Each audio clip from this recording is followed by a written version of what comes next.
you noticed that the inside of your fridge is either too cold or too warm?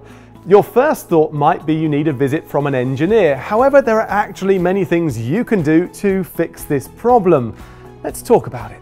Make sure your appliance is kept in a suitable location to prevent contact with the sunlight. Before carrying out any operation, disconnect the appliance from the electricity mains. Always use rubber gloves and the necessary equipment, paying attention to sharp edges. The temperature setting could be one of the causes. It's recommended to keep an average temperature in the fridge during the warmer months, and therefore you may have to adjust the thermostat setting. During winter, it's not necessary to do so. Remember to check your instruction booklet to verify the temperatures and how to adjust the settings.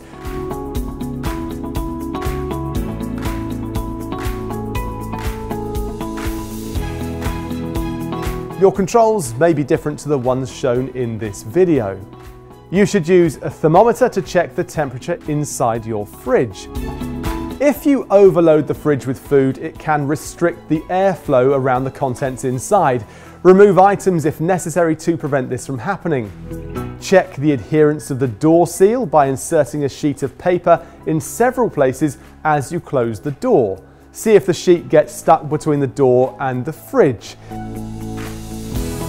If not, wipe the seal with a clean damp cloth, then dry it with another cloth.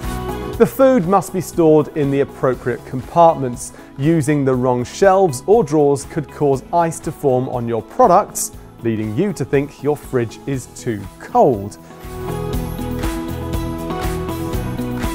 Keep the drain hole at the back of the fridge clean by clearing any blockages. Otherwise, water or ice may form under the vegetable drawer and it may be difficult to open the fridge door. We hope this information was helpful in solving your problem. For any further support, please reach out to us on our live chat or our website.